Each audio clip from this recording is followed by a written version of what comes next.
Hello guys, आज का हमारा नेक्स्ट लेक्चर है effects of SN1 and SN2। ठीक है, ये बहुत आसान टॉपिक है थोड़ा सा लंबा लेकिन बहुत आसान है। हम लोग इसको जल्दी जल्दी कवर करने की कोशिश करेंगे। तो सबसे पहले जो हमने SN1 और SN2 के इफ़ेक्ट्स पढ़ने हैं वो है सबस्ट्रेट स्ट्रक्चर में इसका इफ़ेक्ट हम लोग पढ़ेंगे। और एक चीज़ मैं आपको और बता दूं कि मैंने ये भी SN1 और SN2 के जैसे पिछले लेक्चर में आपने देखा था कि डिफरेंस के तौर पर लिखा था, ऐसे ही मैंने इफ़ेक्ट्स भी इसके डिफरेंस के तौर पर लिखे हैं ताकि आप लोग ईज़िली इसको अंडरस्टैंड कर सको। ठीक है, तो सबसे पहले हम लोग effect of the substrate structure देख लेते हैं। सबस्ट्रेट इसके अंदर क्या होता है, टर्शरी और सेकेंडरी अल्काइल हैलाइड, और इसके अंदर होता है प्राइमरी और सेकेंडरी अल्काइल हैलाइड। इसके अंदर मैकेनिज़्म यूनिमालिकुलर होता है और इसके अंदर मैकेनिज़्म होता है बाईमालिकुलर।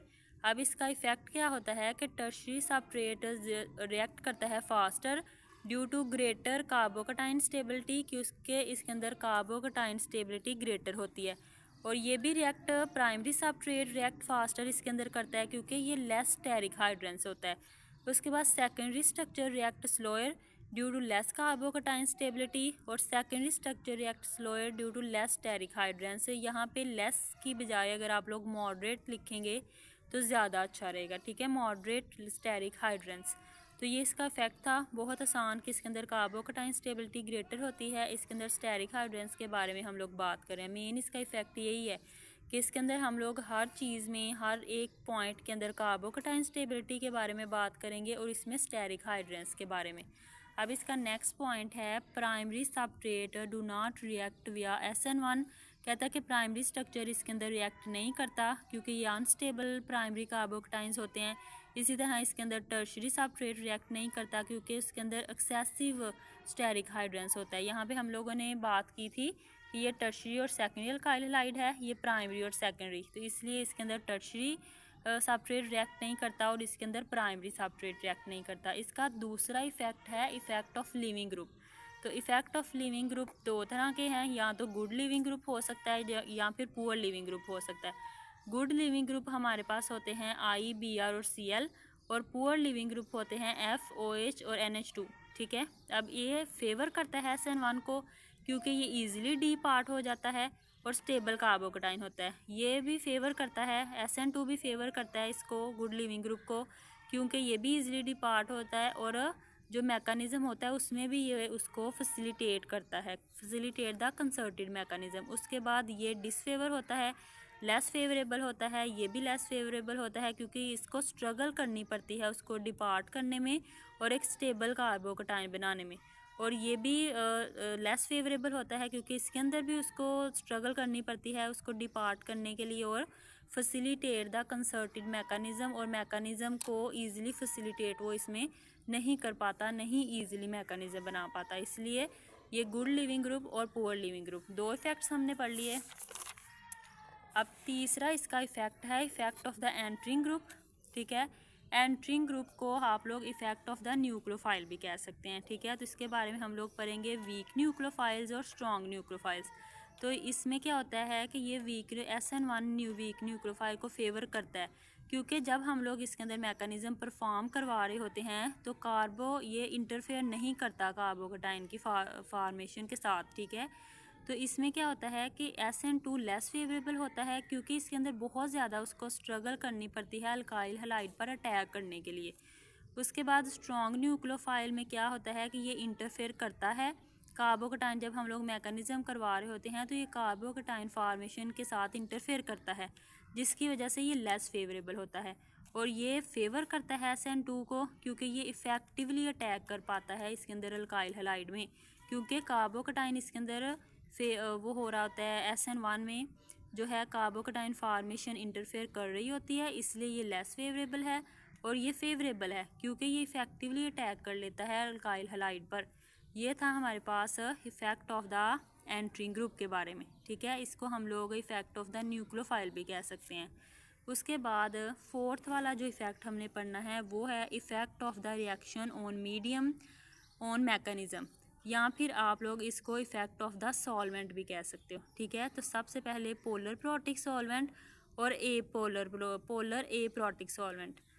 अब मैं आपको इसके अंदर बता दूं कि पोलर प्रोटिक सॉल्वेंट जो है ना, उसके अंदर हम लोगों ने ये थोड़ा सा लाइक ऐसे हो गया, यहाँ पे पोलर प्रोटिक सॉल्वेंट है और ये भी पोलर प्रोटिक सॉल्वेंट है, ये पोलर ए प्रोटिक सॉल्वेंट और इसके सामने आप ये वाला लिखोगे पोलर ए प्रोटिक सॉल्वेंट।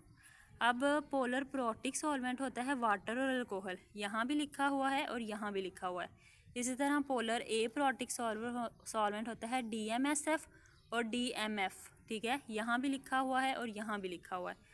अब ये क्या करता है कि फेवर करता है SN1 को बाय स्टेबलाइजिंग द कार्बोकेटाइन, कहता है कि ये फेवर करता है SN1 को by stabilising the carbocation, carbocation के स्टेबलाइजिंग के ज़रिए ये डिसफेवर करता है by destabilising the transition state. अब सॉल्वेंट के अंदर यानी कि जो रिएक्शन और मीडियम और मैकेनिज़्म है उसके अंदर हम लोग किसके बारे में बात कर रहे हैं, इसके अंदर हम लोग स्टेबलाइजिंग द कार्बोकेटाइन के बारे में बात कर रहे हैं और इसके अंदर हम लोग ट्रांजिशन स्टेट के बारे में बात करें। तो इधर जो कार्बोकेटाइन है वो स्टेबल होता है और इधर डीस्टेबल होता है ट्रांजिशन स्टेट। अब पोलर ए प्रोटिक सॉल्वेंट डिसफेवर करता है SN1 इसको, क्योंकि ये डीस्टेबलाइजिंग करता है कार्बोकेटाइन की इंटरमीडिएट में और ये स्टेबलाइजिंग करता है ट्रांजिशन स्टेट को। उसके अलावा इसके अंदर जो रेट होता है SN1 रिएक्शन का वो इंक्रीज़ होता है और इसके अंदर भी इंक्रीज़ होता है, ये दोनों की सेम है, ठीक है। उसके बाद जो नेक्स्ट 5 वाला हम लोगों ने इफ़ेक्ट पढ़ना है वो है हमारे पास effect of the substitution reaction, ठीक है, effect of the substitution reaction. तो SN1 और SN2 का सब्सटीट्यूशन रिएक्शन अब हम देख लेते हैं। सबसे पहले हमारे पास इसके अंदर हम देखेंगे फास्ट रेट्स और स्लो रेट्स। फास्ट रेट्स में हम लोगों ने पढ़ना है कि favour SN1 as the carbocation intermediate forms quickly, कहता है कि ये फेवर करता है SN1 को क्योंकि इसके अंदर कार्बोकेटाइन इंटरमीडिएट जो है वो क्विकली बन जाता है। और ये फेवर करता है SN2 को as a nucleophile can attack quickly, ये भी फेवर करता है, SN2 भी इसको फेवर करता है क्योंकि इसके अंदर न्यूक्लियोफाइल जो है वो अटैक कर लेता है जल्दी जल्दी, ठीक है। उसके बाद स्लो रेट्स में हम लोगों ने पढ़ना है कि ये डिसफेवर करता है SN1 इसको क्योंकि कार्बोकेटाइन इंटरमीडिएट इसके अंदर स्लोली होती है, इसके अंदर ज़्यादा तेज़ होती है, इसलिए ये फेवरेबल होता है। ये डिसफेवरेबल होता है क्योंकि इसके अंदर थोड़ी वो आहिस्ता परफॉर्म हो रहा होता है पूरा मैकेनिज़्म उसका। उसके बाद स्लो रेट्स इसकी वजह से, ठीक है, इसके इफ़ेक्ट की वजह से वो स्लो होता है, इसलिए ये डिसफेवर है। स्लो रेट्स है कि disfavour SN2 as a nucleophile attack slowly, nucleophile attack slowly करता है, इसलिए ये डिसफेवरेबल है। तो ये पूरा था इफ़ेक्ट्स थे SN1 और SN2 के 5 हम लोगों ने इसके इफ़ेक्ट्स पढ़े और अब मेरे ख्याल से सिलेबस के अंदर भी यही 5 इफ़ेक्ट्स हैं मेनली, ठीक है। तो मैंने ये आपको बहुत अच्छे से, बहुत अच्छे अंदाज में, बहुत अच्छे नोट्स के थ्रू आपको ये करवाने की कोशिश की है। इसको एक्सप्लेन मैंने बहुत अच्छे वर्ड्स में किया है इन नोट्स में। तो आई होप कि आप लोगों को ये समझ आया होगा, ठीक है। अगर आप लोगों को ये लेक्चर अच्छा लगा है तो वीडियो को, इस लेक्चर को लाइक और सब्सक्राइब ज़रूर कीजिएगा इस चैनल को, ठीक है। और नेक्स्ट मैं आप लोगों को एक दफ़ा शुरू से सारे इफ़ेक्ट्स बता देती हूँ कि कौन कौन से थे। सबसे पहले हमारे पास ये इफ़ेक्ट था, ठीक है, effect of the substrate structure. Next हमारे पास था effect of the leaving group, ठीक है। उसके बाद हमारे पास effect of the entering group था, ठीक है, जिसको हम लोग न्यूक्लियोफाइल भी कहते हैं। उसके बाद हमारे पास effect of the reaction on medium और मैकेनिज़्म था, जिसको हम लोग इफ़ेक्ट ऑफ सॉल्वेंट भी कहते हैं, ठीक है। उसके बाद नेक्स्ट हमारे पास था effect of the substitution reaction SN1 SN2 fast rates और स्लो रेट्स के बारे में इसके अंदर हमने पढ़ा। तो ये बहुत आसान नोट्स थे, आप लोग इसको ज़रूर लर्न कीजिएगा, ठीक है। और लाइक और सब्सक्राइब अगेन मैं कह रही हूँ कि ज़रूर कीजिएगा सब्सक्राइब मेरे चैनल को और मुझे दुआओं में याद रखिएगा। और अगर आपको कोई भी लेक्चर समझना है तो आप मुझे कमेंट्स में ज़रूर लिखिएगा, मैं आप लोगों को वो टॉपिक जल्द से जल्द करवाने की कोशिश करूँगी।